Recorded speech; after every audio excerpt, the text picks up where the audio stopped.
Le damos un fuerte aplauso a la gente que nos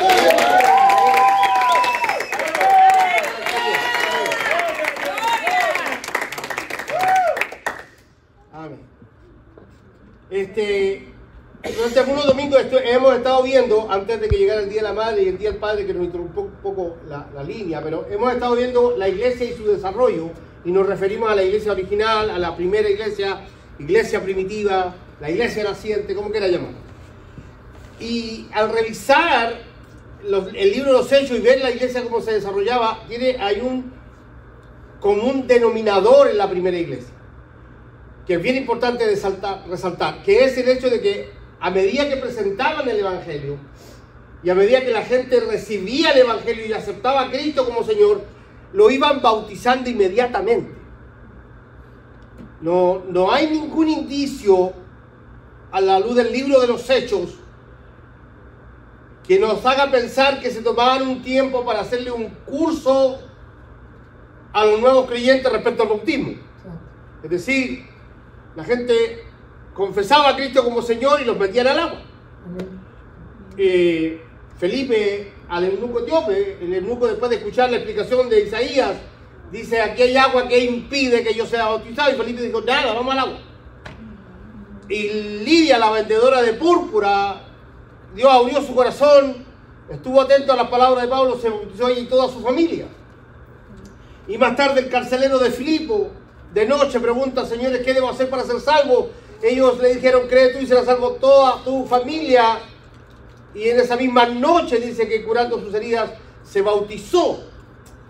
Entonces, ahora, no tengo que hacer ningún comentario negativo contra aquellas iglesias que preparan a la gente con un curso respecto al bautismo. No encuentro que tenga nada de malo. Lo que estoy diciendo es que no tiene apoyo bíblico. Inclusive, cuando miro en la orden del Señor, Mateo 28, 18 en adelante, toda autoridad me es dada, dice Jesús. Es interesante entender eso. Jesús tenía una autoridad delegada por alguien superior a él. ¿Lo está entendiendo? Toda autoridad me es dada. Por tanto, id y haced discípulos de todas las naciones, bautizándolos en el nombre del Padre, del Hijo y del Espíritu Santo, y enseñándoles que guarden todas estas cosas, y yo estaré con vosotros hasta el fin de los días. Amén. Y el orden es: bautícenlo primero y enséñenle después. Amén. Ese es el orden en Mateo. Bautícenlo primero y explíquenle después el Evangelio. Lo que ocurre, hermano amado, que el Evangelio o Cristo como Salvador no se recibe por entender nada. No es un asunto intelectual. El hombre y la mujer, pecador o pecadora, llegan a la convicción de que necesitan a Cristo como Salvador cuando Cristo se revela a sus vidas. Y eso no necesita un tiempo de análisis intelectual. El hombre puede que no sepa ni leer ni escribir.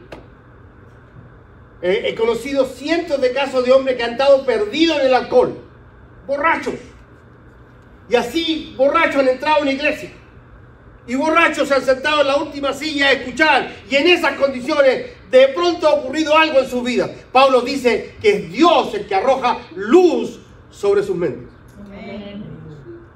Después de hacerse discípulo, después de convertirse al cristianismo, es cuando le empezamos a explicar al discípulo qué es el pecado, quién es Cristo, cómo es el cielo, dónde viviremos eternamente, qué es el infierno.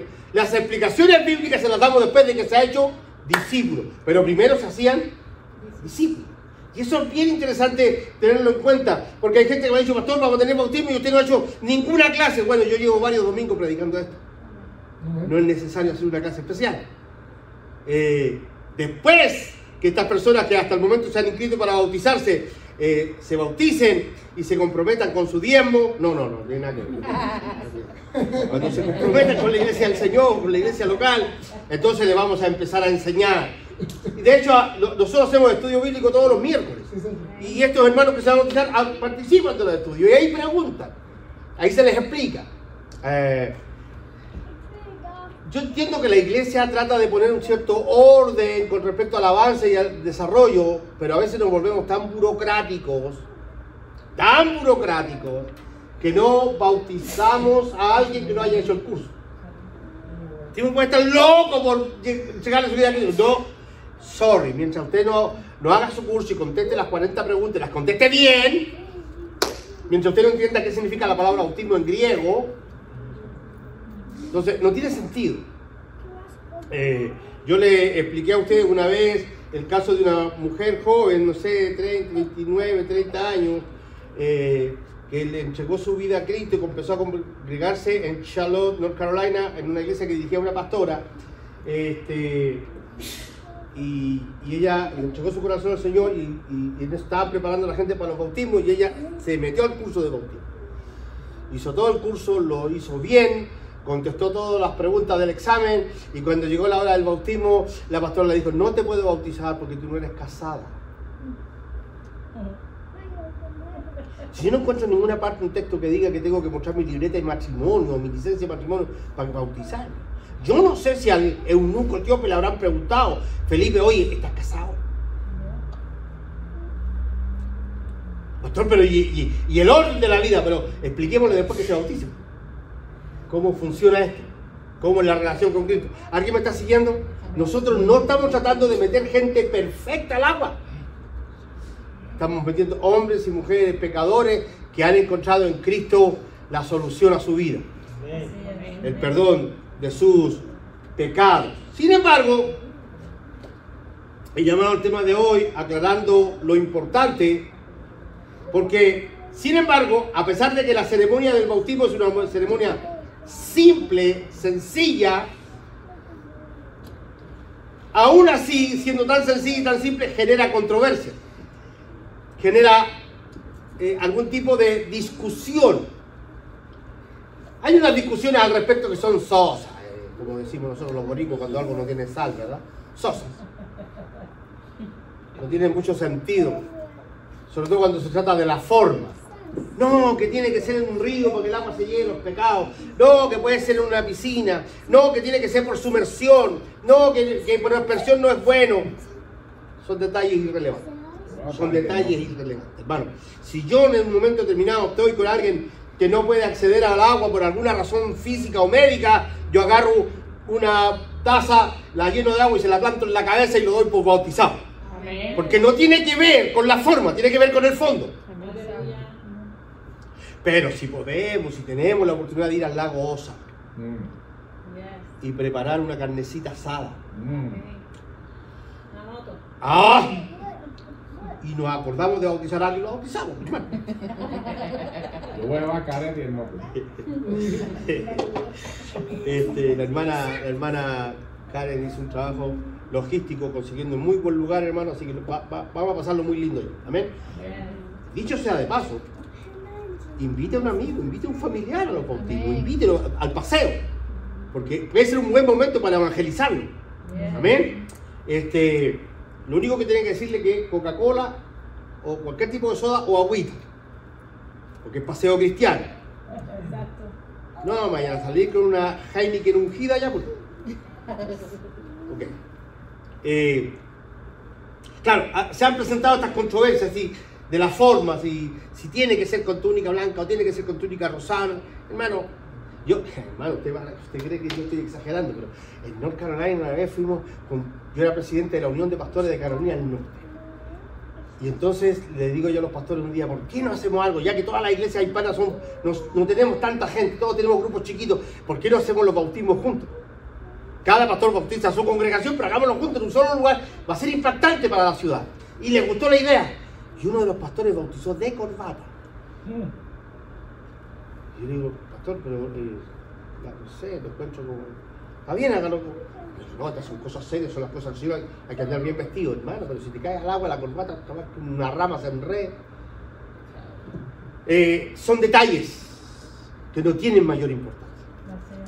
Sin embargo, también durante estos 2000 años de evangelio, han habido otras controversias respecto al bautismo que sí son delicadas, que sí son importantes, que sí son importantes que las entendamos, las aclaremos o las veamos a la luz de la palabra. ¿Está conmigo? Y una de las discusiones que lleva prácticamente 2000 años en la iglesia cristiana es esta problemática de saber si el bautismo debe ser en el nombre del Padre, del Hijo o del Espíritu Santo, o solo en el nombre de Jesús. Amén. Así hermano, eso lleva 2000 años de controversia. ¿No? Esto no es invento de hoy. Y entonces, yo quisiera mostrar un pasaje de la Escritura como base para que veamos algunos detalles al respecto. Vaya conmigo al libro de los Hechos, capítulo 2. Libro de los Hechos, capítulo 2, verso 37. Libro de los Hechos, capítulo 2, verso 37.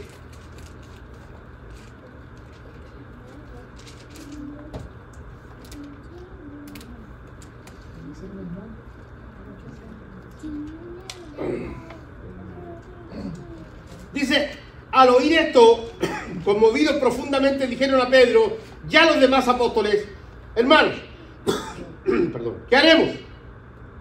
Entonces Pedro le dijo: arrepiéntanse y sean bautizados cada uno de ustedes en el nombre de Jesucristo para perdón de sus pecados y recibirán el don del Espíritu Santo, porque la promesa es para ustedes y para sus hijos y para todos los que están lejos, para tanto como el Señor nuestro Dios llame.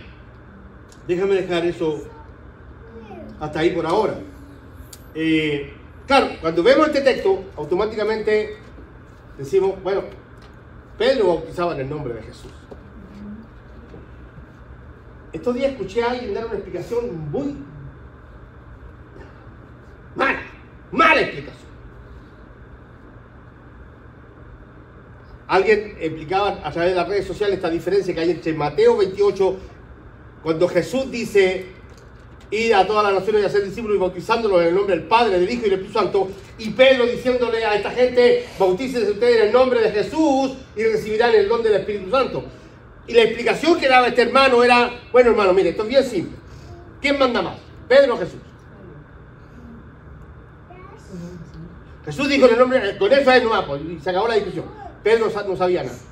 Hermano, Pedro escribió y habló inspirado por el Espíritu Santo. No podemos tampoco jugar con eso. ¿Está acá? Tiene que haber una explicación para esta aparente contradicción entre Pedro y Jesús. Tiene que haber una explicación teológica. ¿Está conmigo? Amén. Entonces, vamos a tomar este pasaje como base y vamos a revisar por lo menos tres cosas, tres contextos: el literario, el histórico y el teológico, para explicar un poco lo que está pasando aquí. Contexto literario: ¿qué está ocurriendo acá? En Israel había varias fiestas religiosas que eran muy importantes, pero las que más destacaban en importancia eran Yom Kippur y Pentecostés. Yom Kippur, el día del perdón, y Pentecostés, la fiesta agrícola. Pentecostés es una fiesta en la que los judíos, que 50 días después de Pascua se cosecha el trigo en Israel. Y algunos hombres, sobre todo los padres de familia, los jefes de tribu, al cosechar el trigo tomaban cierta cantidad de espigas de trigo y las amarraban como un ramo de flores y las llevaban al templo el día de Pentecostés. Y estando en el templo en un momento del servicio de adoración, las sacudían violentamente, todos los que llevaban gavillas. Y al sacudirlas, el trigo maduro volaba por los aires y caía en el suelo del templo como una lluvia. Y lo que ellos simbolizaban con eso era un acto de gratitud. Reconocemos que nos has provisto. Reconocemos que tenemos comida porque tú eres bueno. Tú nos permitiste la cosecha. Aleluya. Esa es la fiesta de Pentecostés. Y era tan importante esta fiesta que a Jerusalén, para esa fiesta, venían hombres judíos y con sus familias de todas partes del mundo. De todas partes del mundo. Ahora, entiéndase que muchos judíos durante la llegada del Imperio Romano y quizás antes en el Imperio Griego, muchos judíos salieron a la diáspora, salieron de Jerusalén, salieron de Israel para vivir en otros países, para echar a andar sus negocios, para buscar una nueva vida. Salieron de Israel y se fueron a vivir a otros lugares. Allá tuvieron familia, allá les nacieron hijos y allá les nacieron nietos. y a esos hijos y a esos nietos les enseñaron la ley y les enseñaron las tradiciones de Israel. Y son estos hijos y estos nietos de estos judíos que salieron los que vienen a Pentecostés a adorar, pero vienen prácticamente como extranjeros. Un día de Pentecostés, cuando vienen a Jerusalén a adorar, se encuentran que cerca del templo hay una casa de 2 pisos y hay 120 personas aproximadamente haciendo tremendo alboroto en el segundo piso de esa casa. Y cuando estos judíos entran a adorar, se dan cuenta que estas personas les están hablando a ellos en el idioma, en su primera lengua. A ver, déjenme explicar eso. Esta gente judía que había nacido en otros países tenía como primer idioma el idioma de ese país donde había nacido. Su segunda lengua era la hebrea, porque hebreo se hablaba solo dentro de sus casas. ¿Me están siguiendo? Es un poco como pasa a los hijos nuestros aquí en Estados Unidos, ¿verdad?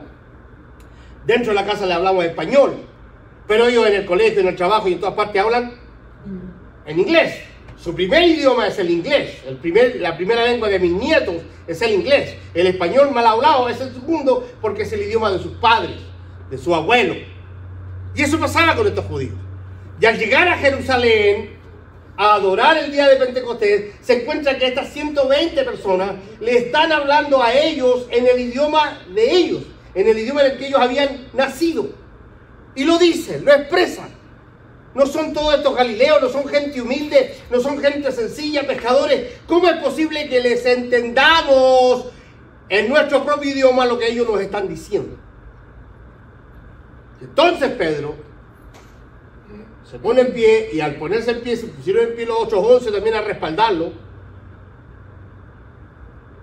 Y Pedro comienza a explicar lo que está pasando. Y Pedro, me llama mucho la atención cómo comienza Pedro, siendo tan rústico, tiene mucho cuidado. Dice: varones israelitas y los que habitan en Israel, escúchenme por favor.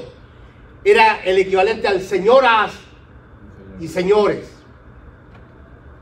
Y entonces Pedro a su explicación le da soporte bíblico. Pedro le da una base bíblica a su explicación. Estos que están aquí no están borrachos, no son las 10 de la mañana, todavía estamos ayunando, todavía no hemos comido, no hemos bebido ni leche ni hemos tomado vino, estamos en ayuna. Pero yo le voy a explicar lo que pasa, dice Pedro. Esto es lo que dijo el profeta Joel: en los postreros días derramaré mi espíritu sobre toda carne. Y entonces Pedro empieza a dar toda una explicación y toda una implicancia del pasaje de Joel, de la profecía de Joel. Empieza a decirle a esos judíos que se está cumpliendo esa profecía. Y no solo eso, Pedro, al ver que la gente le pone atención, como que agarra fuerza y se les va encima con mucha fuerza. Y le dice: ustedes mataron al Mesías. Y cuando ellos escuchan esta palabra, inspirada por el Espíritu Santo, sus corazones reaccionan a la palabra del Señor. Porque yo no sé si usted sabe, cuando usted habla la palabra del Señor, el Espíritu Santo lo respalda. Amén. Usted hable con quien sea la palabra del Señor y Dios a usted lo va a respaldar. Amén. Y va a provocar algo en el corazón de la gente. Amén. Entonces, estos judíos que van entrando a adorar preguntan: ¿qué haremos? Ahora que nos damos cuenta que nosotros matamos al Mesías, que nos equivocamos, ¿qué haremos? Y entonces Pedro le dice: bautícese cada uno de ustedes en el nombre de Jesús. Hermano. Pedro está hablando con judíos.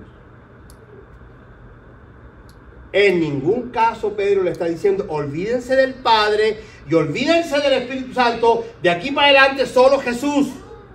Naranjas y peras chinas. Porque un judío jamás dejaría de creer en Yahweh. Hello. Y jamás dejaría de creer en el Espíritu Santo. Lo que pasa con estos judíos, que no ven a Jesús como Señor y Dios. No lo ven.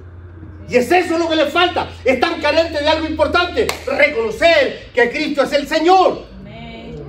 Entonces en el fondo le está diciendo, no está en el texto, lo voy a decir a modo Miguel Orellana. Pedro le está diciendo: yo sé que si los bautizos se van a bautizar en el nombre del Padre y del Espíritu Santo, pero tienen que agregar el nombre de Jesús.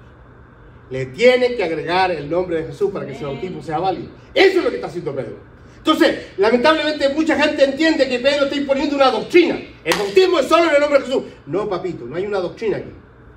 Pedro está hablando con judíos que no dejarían nunca el nombre de Jehová a un lado y menos la presencia del Espíritu Santo a un lado. Nunca. ¿Está acá? Ahora, eso es el contexto literal de lo que está pasando. Pero hay un contexto histórico que es bien interesante en esta controversia, que usted debe entender. A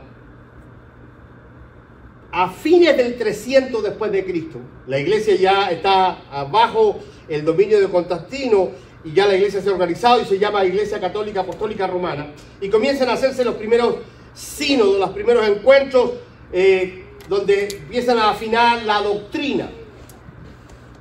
Y en ese tiempo, a mediados o a fines del 300, aparecen dos posturas doctrinales muy fuertes. Y yo quiero que entienda esto. No sé si usted ha escuchado hablar de las tesis, antitesis, síntesis. Tesis, antitesis, síntesis. Un teólogo de nombre Arrián, ¿han oído hablar de él? Arrián. Comenzó a enseñar de que solo Jehová es Dios. ¿Me está escuchando? Que Jesús no es preexistente. Y su mayor base teológica era, o es hasta el día de hoy, que en la carta a los hebreos el escritor dice: mi hijo eres tú, yo te he engendrado hoy.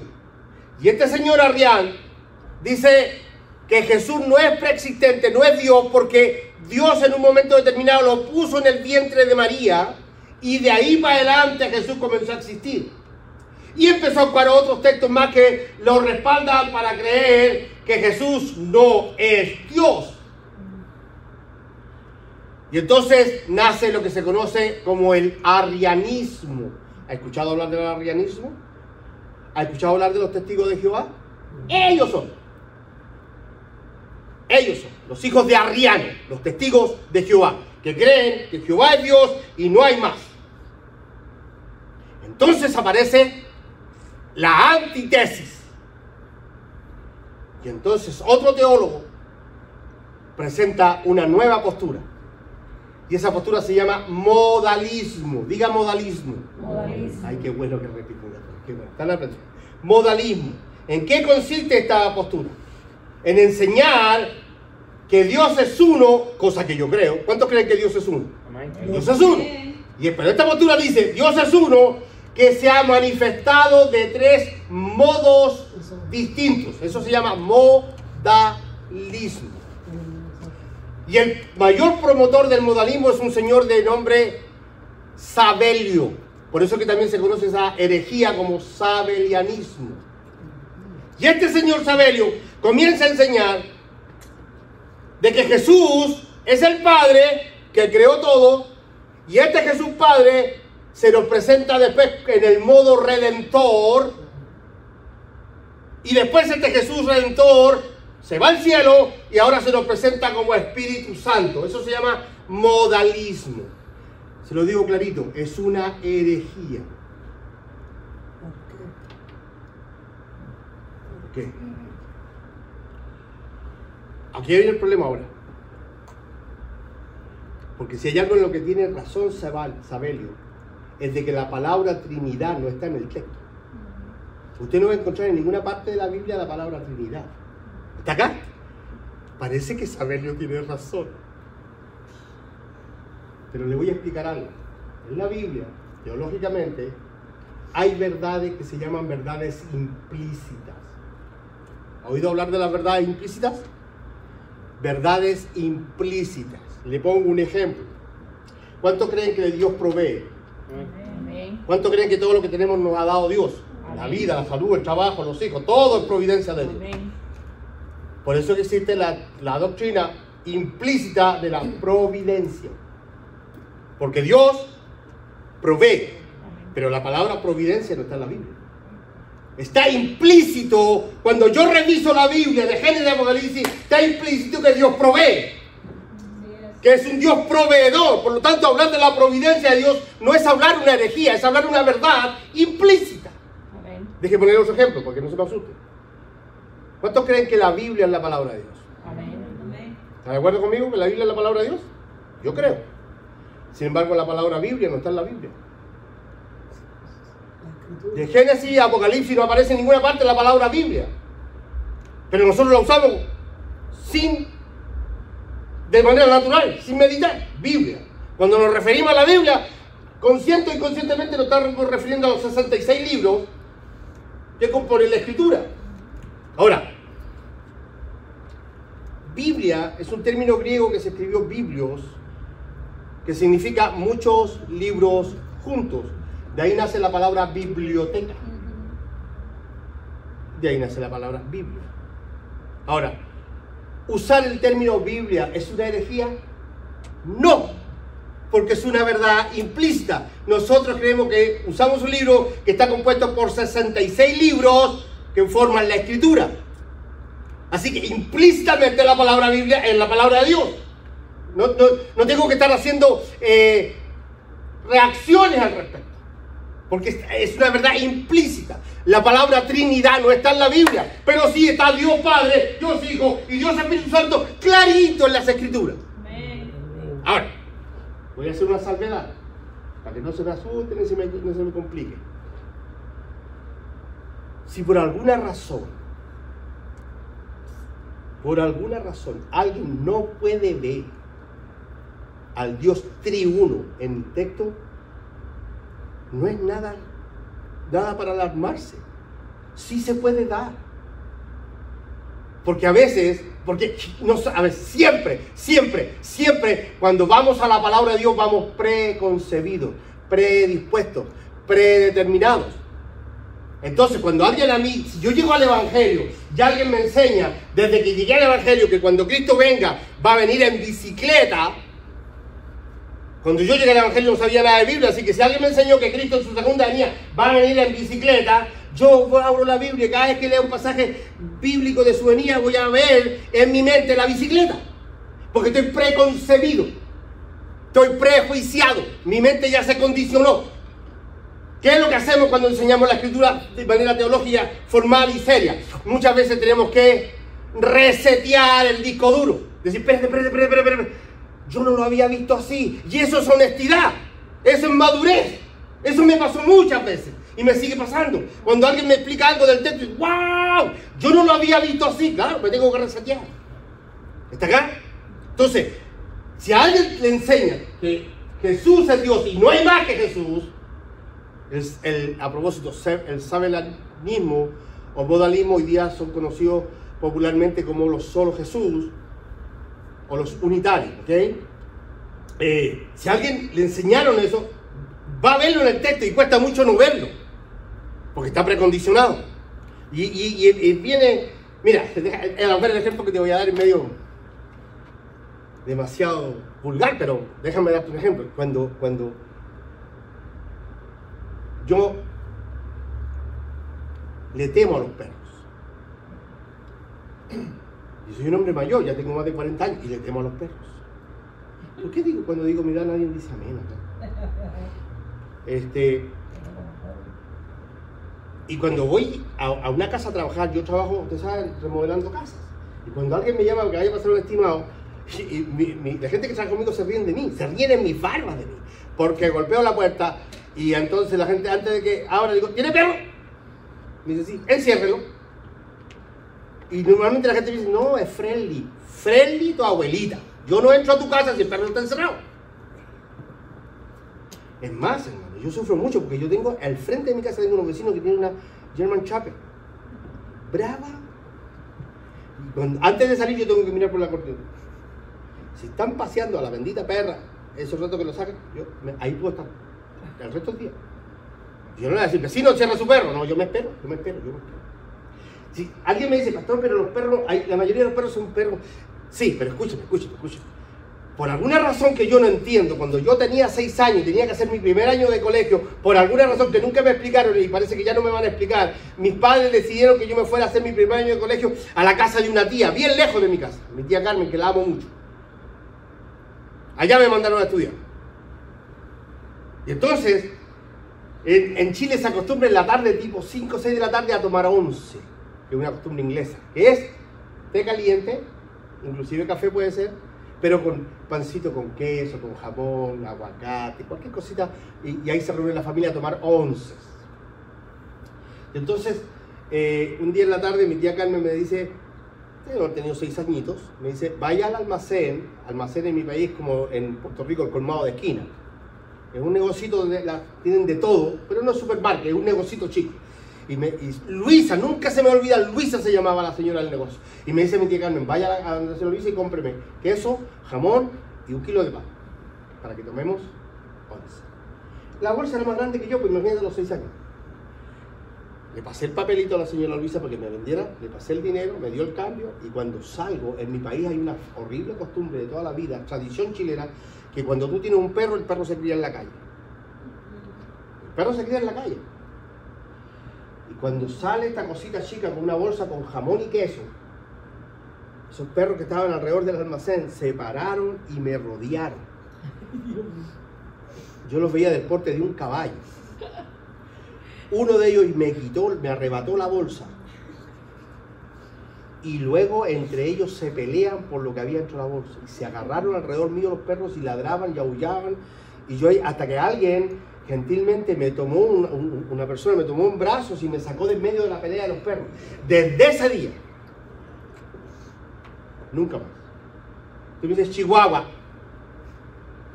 me vale 3 cacahuates. Usted me encierra el Chihuahua y 8 más. Y hay gente que se incomoda porque yo creo que el único perro que en este momento lo veo con amistad es Arroba. Por alguna razón. De verdad, pregúntele al hermano José, a la hermana Kenzie. Y yo, pastor, necesitamos hablar con usted, voy para allá, pero encierra su perro. Y tenían antes un perrito chiquito así, y enciérralo también. Entonces, escúcheme, la gente quiere convencer de que el perro es amistoso, y tiene razón, el perro es amistoso, pero yo no puedo ver amistoso al perro, lo veo como un enemigo que me va a atacar. Y es una idea mía, soy yo el que está con problemas, no el perro. Soy yo el que tiene problemas, yo lo reconozco. Lo mismo pasa, cuando yo no puedo ver algo en el texto, no es el problema del texto, lo tengo yo. Porque estoy preconcebido. Pero mire, cuando miramos la palabra de Dios trascendentalmente, de punta a cabo, vamos a ver siempre, ahora, vamos a ver la Trinidad. Pero yo no creo en 3 dioses porque no soy politeísta. Yo creo en un Dios. Un solo Dios, que está compuesto por 3 personas. Génesis dice que Dios creó los cielos y la tierra y el Espíritu de Dios se mecía sobre las aguas. El texto en el original está separando 2 personalidades. El nombre que se le da a Dios en Génesis es el nombre plural de Dios, Elohim, que deja la idea de dioses. De la traducción del hebreo es bien complicada. Pero no solo eso. Podemos ver muchos pasajes más si quisiéramos verlos, en donde aparece el Padre, el Hijo y el Espíritu Santo de manera separada. Dice que Juan bautiza a Jesús y al salir Jesús del río, el Espíritu Santo desciende en forma de paloma y hay una voz que se escucha poderosamente: este es mi Hijo amado, a él oí. Yo no sé cuánta gente ve usted ahí. Yo veo 3. A Cristo bautizándose, al Padre hablando con la multitud y al Espíritu Santo posándose sobre él. Repito, yo no voy a obligar a nadie a ver lo que yo veo, pero tengo que ser claro con respecto a la postura de esta iglesia, o por lo menos ser claro con la postura mía. No quiero que mañana usted se sienta estafado, engañado, que me diga: pastor, yo no sabía que usted era... Se lo estoy diciendo ahora, en esto creo. Cuando hablamos de contexto teológico, tenemos que revisar la escritura de punta a punta. Hay una cantidad enorme de versículos del Antiguo Testamento donde aparece la mención de Dios Padre, Espíritu Santo, Dios Padre, Hijo. Pero es mucho más claro el Nuevo Testamento por la sencilla razón de que Jesús en el Nuevo Testamento nos trajo luz respecto al Antiguo Testamento. Por ejemplo, para que vea la diferencia que hay en la luz que Cristo arroja. En el Antiguo Testamento se habla 3 veces o 4 veces del diablo. No se sabe del diablo, no hay luz respecto a él. Y de Mateo para adelante ya se empieza a saber de que hay gente endemoniada, gente poseída, que hay demonios, que existe el diablo, que el diablo fue caído. La luz de eso la trajo Cristo. Entonces, podemos ver en el Nuevo Testamento con mayor claridad esta triunidad divina.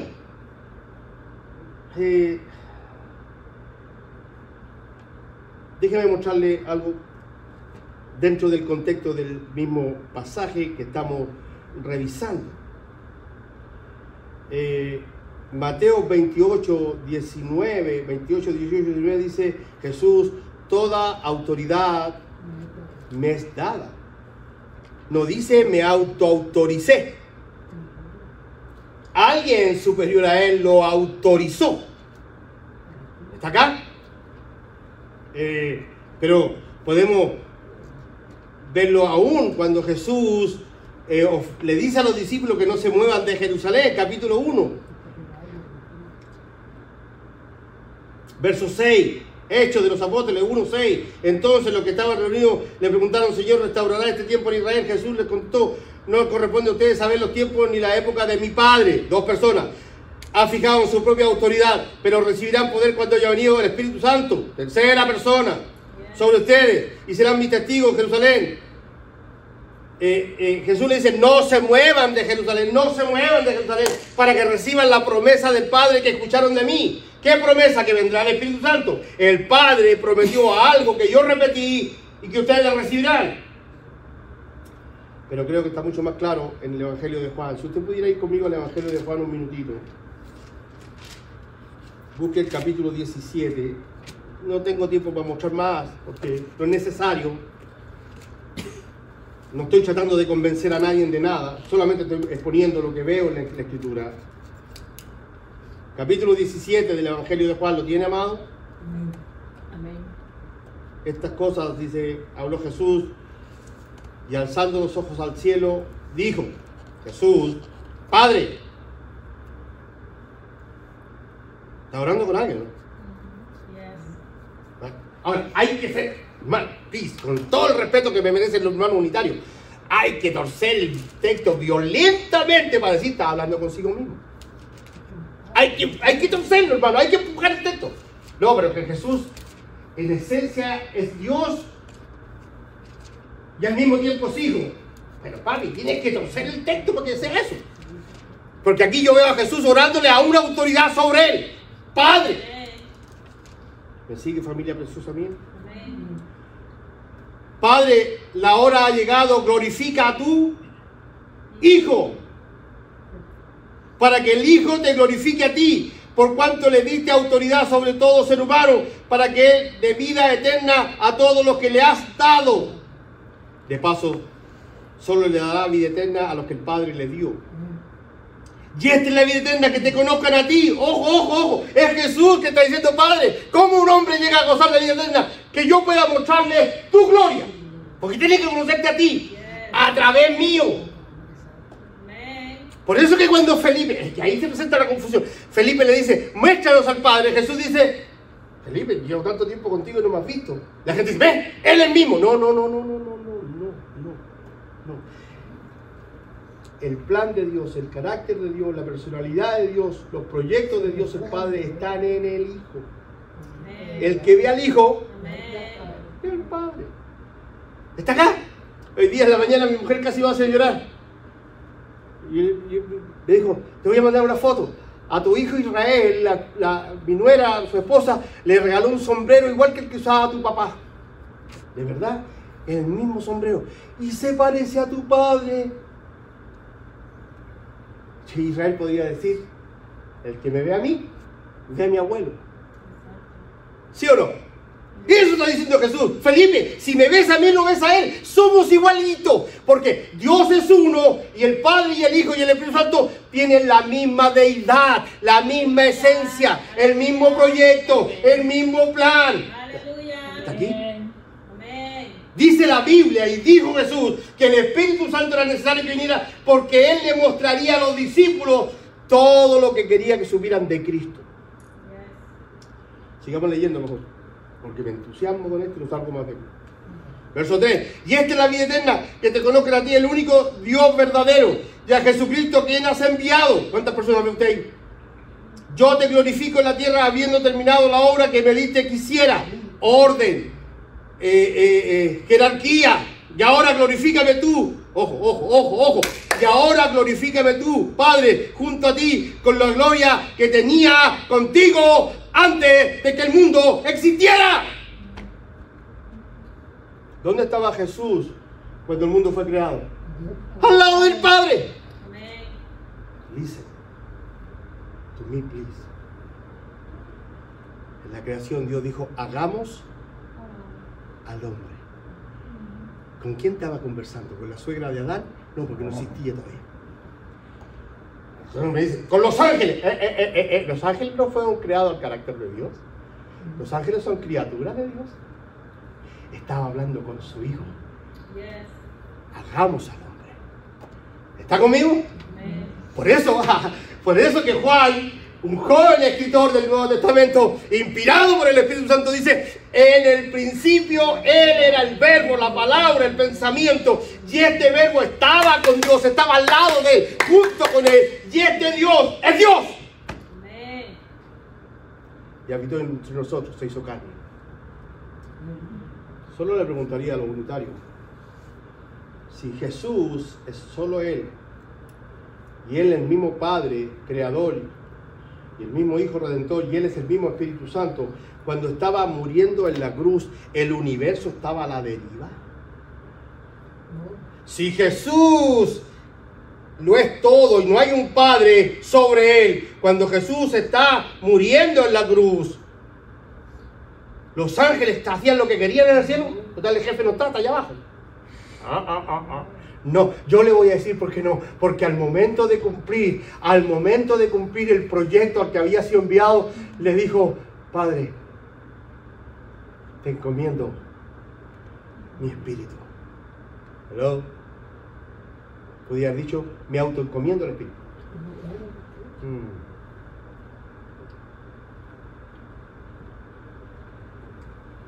5. Y ahora glorifícame tu Padre, junto a ti, con la gloria que tenía contigo antes de que el mundo existiera. He manifestado tu nombre a los hombres que del mundo me diste. Eran tuyos y me los diste y han guardado tu palabra. Me encanta ese versículo 6. Eran tuyos. ¿Sabe de quién era usted antes de llegar a Cristo? Ya era del Padre. Lo que pasa es que usted no lo sabía. Usted estaba en la lista. Y Dios dijo, van a hacer y van a hacer en Cuba. Pero voy a hacer que se vaya para Estados Unidos. Es que Dios lo saltó. Dios lo tiene todo anotado. Su nombre estaba en el libro antes que usted existiera. Amén. Antes que su abuelita y su abuelito se conocieran, Dios ya te había salvado. Lo que pasa es que tú ni yo lo sabíamos. Por eso dice, Padre, los que eran tuyos, los que me diste, porque ya eran tuyos.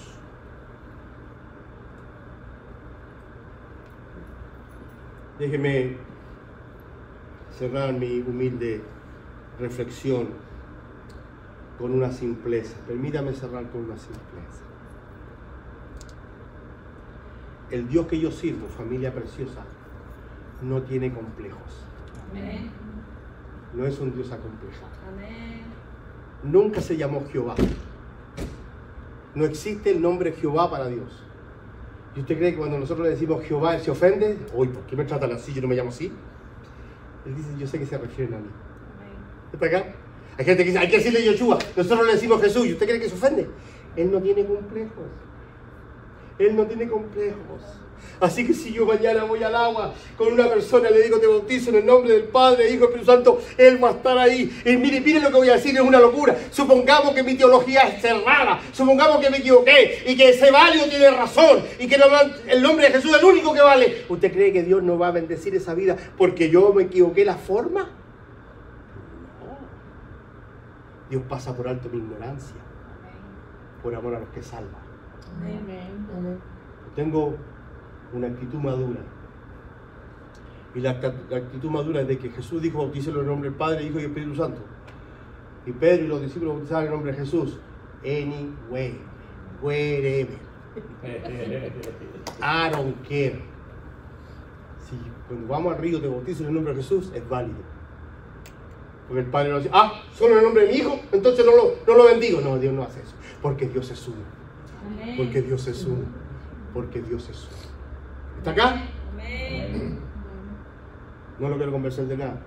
Solo quiero plantear una verdad implícita en la Escritura. Dios les bendiga. Amén. Dios les bendiga. Vamos a hacer de pie para que oremos.